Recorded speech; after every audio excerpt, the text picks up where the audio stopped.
Hello everyone, स्वागत है आप सभी का इंग्लिश बाई नितेश सर पर। और आज हम द लास्ट लेसन के कुछ ऐसे क्वेश्चंस को डिस्कस करने वाले हैं जो आपके एग्जाम पॉइंट ऑफ व्यू से बहुत ही ज्यादा आपके लिए इम्पोर्टेंट होने वाले हैं, जो अक्सर एग्जाम में आते हैं, पूछे जाते हैं और प्रीवियस ईयर्स में आपसे पूछे भी गए हैं। तो उन क्वेश्चंस को हम देखेंगे। और उससे भी ज्यादा इंपॉर्टेंट बात, ये 32 पेजेस की एक पीडीएफ है जो कि मेरे टेलीग्राम चैनल पर इंग्लिश बाई नितेश 0904 पर आपको मिल जाएगी। वहां से आप डाउनलोड कर सकते हैं।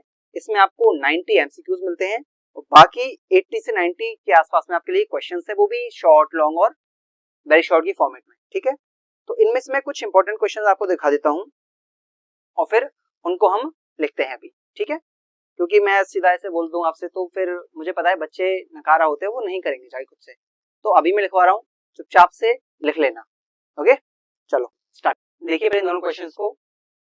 What had been put up on the bulletin board? Bulletin board पे क्या लिखा हुआ था? ठीक है, an order from Berlin had been put up on the bulletin board. It stated that only German would be taught in the schools of Alsace and Lorraine, and that a new master would come the next day. वो ये कहते हैं, या bulletin board पे ये लिखा हुआ है कि बर्लिन से क्या आया है, संदेश आया है, ऑर्डर आया है कि जो एल्सासे और लोराइन के जो स्कूल्स हैं वहां पर क्या पढ़ाई जाएगी, अब जर्मन पढ़ाई जाएगी, फ्रेंच नहीं पढ़ाई जाएगी।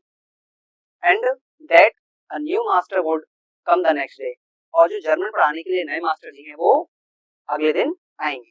Okay, what is the background of the story? Story का बैकग्राउंड आपसे पूछा जा रहा है। The story is set during the Franco Prussian war 1870 से 71. France was defeated by Prussia and the French districts of Alsace and Lorraine came under Prussian control. An order was issued that only German would be taught in the schools there. इस story में क्या है कि 1870 से 1871 का war है जो कि फ्रांस और प्रूशिया के बीच में है। तो जो फ्रांस है वो किससे हार जाता है? प्रूशिया से हार जाता है। और फ्रांस के कुछ डिस्ट्रिक्ट्स जिनमें क्या है, एल्सासे और लोराइन, ये किसके अंडर में आ जाते हैं? ये प्रूशिया के अंडर में आ जाते हैं, है ना। मतलब वो इस पे कंट्रोल कर लेता है अपना, और वहां पर ऑर्डर इश्यू किया जाता है क्या, ये कि वहां पर क्या है, जर्मन पढ़ाई जाएगी। जो एल्सासे और लोराइन की जो स्कूल्स हैं वहां पर क्या पढ़ाई जाएगी? जर्मन पढ़ाई जाएगी। ठीक है, तो चलते हैं अपने नेक्स्ट क्वेश्चन की ओर। देखिएगा next question, Bible of France, what is the significance? इस शब्द का महत्व क्या है, क्या इंपॉर्टेंस है इस शब्द की? क्योंकि ये जो शब्द है ये मिस्टर हेमल, या हम कह सकते हैं एम हेमल ने जाते हुए लिखे थे, यानी कि फाइनल शब्द थे उनके, आखिरी शब्द थे उनके, है ना।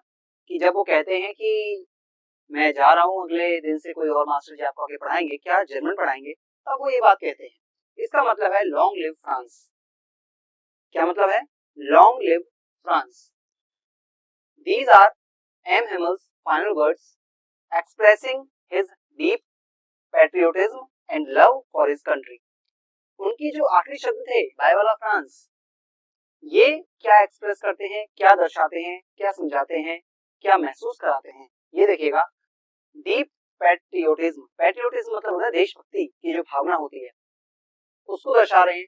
उनके प्यार को दर्शा रहे हैं, किस चीज के लिए? कंट्री के लिए, कि कंट्री के लिए उनका प्यार कैसा है और उनकी देशभक्ति या देश भावना उनकी कैसी है, उस बात को ये शब्द दर्शा रहे हैं कि जो उनका देश है वो जीता रहे, मेरा फ्रांस जिंदाबाद रहे। जैसे हम कहते हैं हिंदुस्तान जिंदाबाद था, जिंदाबाद है, जिंदाबाद रहेगा। किसी मंत्री अंतरी की संतरी की चलने नहीं देंगे। We are the Indians.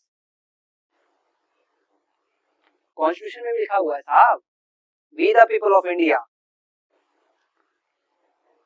अब हमसे इंडिया है, हम लोग हैं जो इंडिया को बनाते हैं इंडिया। भारत हम लोगों की रगों में घूमता है, जैसे इनके रगों में क्या घूम रहा है, फ्रांस घूम रहा है, ऐसे ही हम भी कहते हैं बाय वाला India. They also show his refusal to surrender emotionally to foreign rule. उनकी ये जो शब्द हैं ये किस चीज को दर्शा रहे हैं, वो इस बात को दर्शा रहे हैं कि वो जो उनके यहाँ पे फॉरेन रूल आया है किस चीज का, कि जर्मन पढ़ाई जाएगी, फ्रेंच जो लैंग्वेज है वो नहीं पढ़ाई जाएगी। तो इस रूल के अगेंस्ट उनके जो इमोशनल फीलिंग्स हैं, ये कह सकते हैं कि उनकी जो भावनाएं हैं क्या करने की, सरेंडर ना करने की, यानी कि वो मन से, वो तन से तो कह चुके हैं कि अब कोई और मास्टर जी आपको आगे पढ़ाएंगे, लेकिन वो मन से नहीं कह रहे, वो तन से कर चुके हैं, मन से नहीं कह रहे।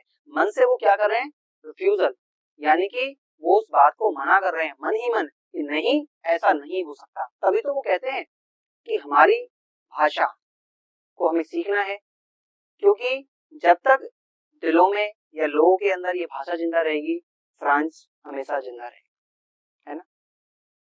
तो इस बात को भी ये कहता है कि वो जो सरेंडर लोगों के सामने कर रहे हैं, उस फॉरेन रूल क्या कर रहे हैं, वो इमोशनली नहीं कर रहे हैं, ठीक है, फिजिकली तो कर रहे हैं लेकिन इमोशनली वो अभी भी लड़ रहे हैं उस चीज से।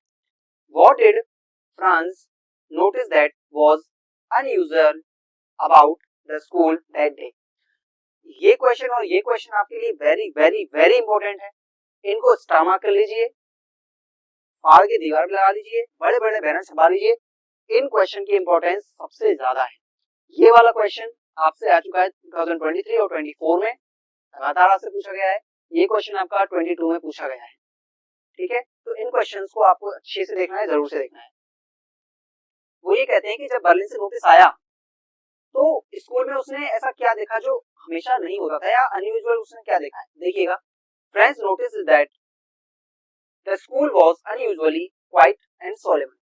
वो ये कहता है कि पहले की तरह जो स्कूल है वो अब शांत है ना। The usual Bansal was absent. वो ये कहते हैं, वो ये इस बात को कहता है कि जो आमतौर पर शोर शराबा होता है, बेंच खिसकाने का, हल्ला गुल्ला बच्चों का, वो ऐसा कुछ भी नहीं है। Miss M Hemel was wearing, bearing नहीं बोलेंगे इसको, वेयरिंग बोलेंगे, हिज स्पेशल ड्रेस। उन्होंने क्या पहन रखी है, अपनी स्पेशल ड्रेस पहन रखी है। अगर मैंने आपको समरी में ये चीज नहीं बोली हो तो मैं बोल रहा हूँ कि ये स्पेशल ड्रेस का मतलब क्या है। वो अपना कोट पहन के रखते हैं और हेड लगा के रखते हैं।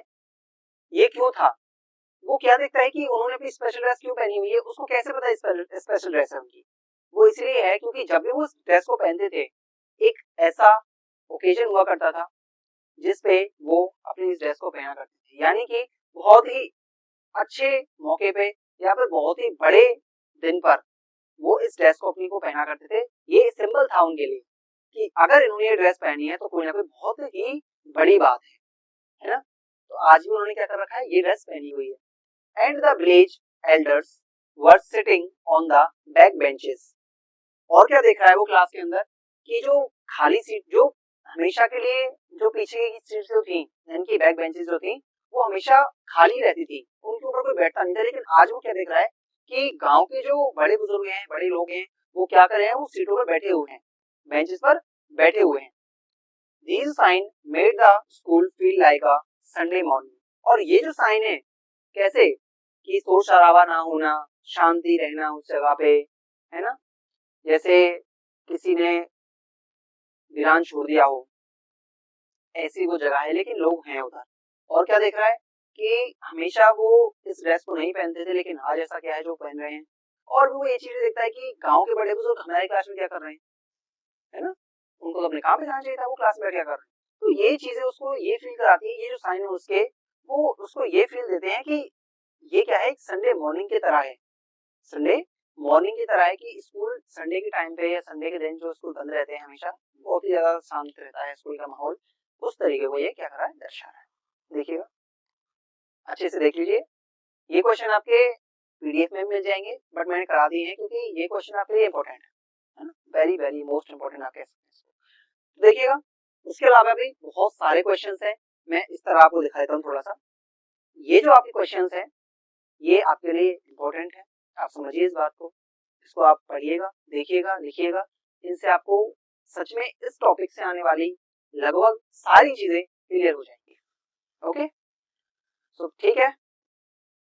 मिलते हैं फिर अगली वीडियो में। Thanks for watching.